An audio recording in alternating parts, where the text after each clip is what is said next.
We were sitting around the break room the other day talking about our favorite tools. All of us on staff build cars all day. All of us have our favorite tools. All of us think that we are absolutely right when it comes to picking our 5 favorites. So here's what they are. And I'm going to talk about mine first, and I'm not actually going to start with this CNC router behind me that makes aluminum parts with the press of a button. I'm going to talk about what it's hooked to, which is this $65 computer I bought off eBay.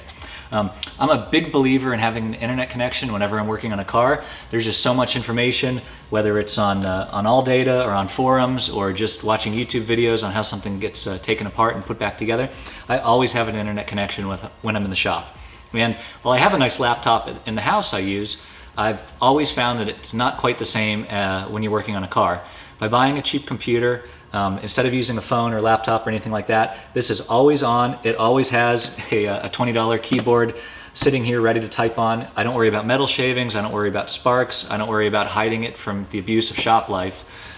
It's always up helping me work on stuff. So my next one also isn't a tool, and it's also not a computer. It is a notepad. I always carry a little brown paper, pocket-sized notepad with me and a pen.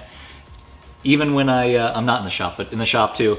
And I find that these are perfect, even though I have a phone, even though I have a computer. These are great for if you need to write down one little measurement you just took, or draw a little diagram before you make something, or even just write down a phone number of somebody who can give you help. I always carry a notebook. Okay, tool number 3, $20. Everybody should own one. I own like 4 of these.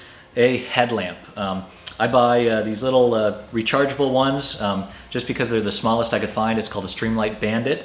Why a headlamp instead of a more traditional shop light like this? The answer is both. I will try and light a car as best as possible, in the garage with overhead lamps, and then I'll put a task light or 2 in the general area to get more light, and then I'll wear a headlamp to get more light still. The more light you have, the more accurate you can be, and it makes me work faster. It helps me avoid mistakes or cross-threading or contamination, that kind of things. So I'm a big fan of headlamps, and pretty much always wear one when I'm working on a car. That's my 3rd favorite tool. We'll go to number 4, cordless tools, which I think everybody has favorites. Everybody has an impact gun or 2 once they get going down the rabbit hole of working on cars.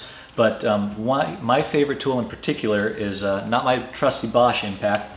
It is my Milwaukee M12 stubby, 3/8 stubby impact wrench. And the reason is this still has plenty of torque. It can just barely take a lug nut off, that kind of thing. But it is so much more compact than a traditional hex drive impact driver that if you put a stubby socket on it, it means that you can wedge it up into crevices or pull an A-arm off a car or something like that. It fits in the fender real well. So I love this thing and I use it as much as possible. Tool number 5. I know up to this point I've been focusing on kind of pretty accessible tools that almost anybody can put in their garage. This one's a little higher end, but this is still only a $200 purchase if you decide to get one. It's my 3D printer. This is a Creality Ender 3, just a generic imported 3D printer. And this is perfect, not so much for making structural parts, although I do print a fair number of those too, but this is a perfect prototyping tool. So, for example, when I was trying to make door handle brackets for the 350Z, I was going to make them out of aluminum. I wasn't exactly sure what the right design would be, how it would hold up, how it would fit. With a 3D printer, drew it in the CAD software in the computer, hit print, and I had these prototypes ready to go in an hour or 2, well, a couple hours. So, with the 3D printer, it lets me save time cutting aluminum or steel and kind of mock everything up in plastic first. Okay, so that's my 5 tools. I've got a computer, a notebook, cordless tools, a headlamp, and a 3D printer. We'll see what the other guys have to say, but I think I'm right, and these are the top 5 tools you need in your garage. My 5 favorite tools are probably a little different. I do a lot of restoration work for our sister magazine, Classic Motorsports. So my tools are probably going to be a little biased that way. The first thing I would probably pick is my impact gun. I use this on everything. If you need to try to get a screw out deep inside somewhere, there's longer extensions. You can add a 1/4 inch drive or 3/8 inch drive easily. It's a great tool to put nuts and bolts on and off with. I'm not the youngest guy in the world, so being able to see stuff is vitally important, especially when I'm working inside under a dash on a car. I've used a lot of different lights. I found this $20 light by Cat at Lowe's. I've got a few of them now. These things are great. They charge up like a cell phone. They last all day. They're magnetic, so you can stand them up and put them against something. But this $20 light changes the game for me in the shop. Next, I'm going to call this a little collection of tools. I do a lot of picky restoration stuff, and brass brushes, bamboo sticks, and little picks, either a 90 degree or just a straight pick, are tools that I use all the time for cleaning intricate areas. I mean, I'll clean everything from a dash to a brake caliper with one of these bamboo sticks. I use them all the time.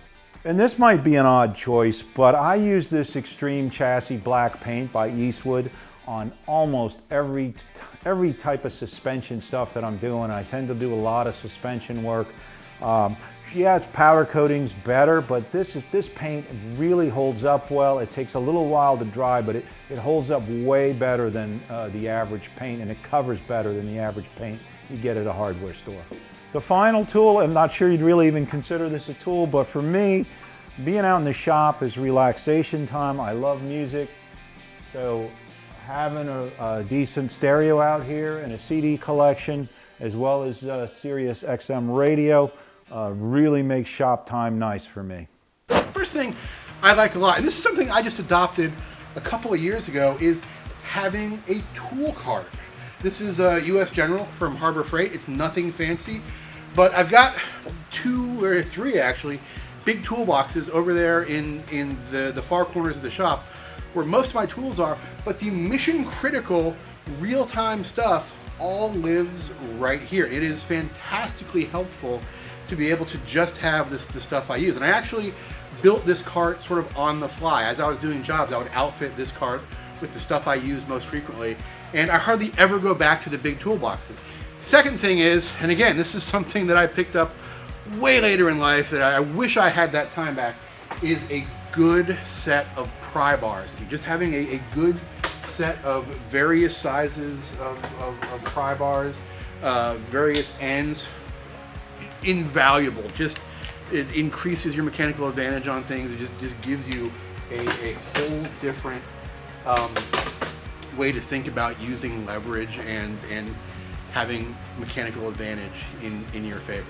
I am a huge evangelist for the concept of the sacrificial towel. I have a whole rack over there behind the car of nothing but old grody towels. And when I say sacrificial towel, like, this is the towel you put under something, not as a drop cloth, not as something you're going to pick up later, but as something that if it gets destroyed, which it very likely will when brake fluid or oil or gear lube or differential fluid, something gross and disgusting, or gasoline gets on it, you don't care if you destroy this. And it's more absorbent than paper. So yeah, big fan of these sacrificial towels. Great thing to go to a thrift store, hit some garage sales, and just buy stacks and stacks and stacks of towels. And believe me, you will absolutely thank me when you don't have to look around for something that, like, oh, what if this gets dirty? Another thing I like a lot is this little guy right here. This is a brake fluid tester. Again, something I did not know really existed until recently. Small electrical charge goes through here based on the charge. When you dip this into your brake fluid, it can detect the moisture content of your brake fluid. These are only 10 or 15 bucks on Amazon, and you instantly know, especially in a humid environment. Here in Florida, we have a lot of issues with moisture getting into brake fluid. This tells you instantly whether or not that brake fluid is good to go. I'm a big fan of cars with great brakes. I think using the brakes properly, one of the best ways to go faster for anybody. So knowing the condition of your brake fluid all the time is absolutely paramount, and this is a cheap way to know that condition all the time.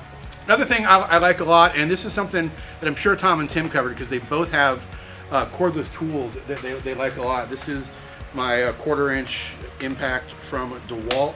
And the only reason I'm saying DeWalt is because the thing I want to come across is not that I'm in love with any of these specific cordless tools that I have. I have a bunch of them, but I'm in love with the concept of being in a single ecosystem for batteries when it comes to cordless tools.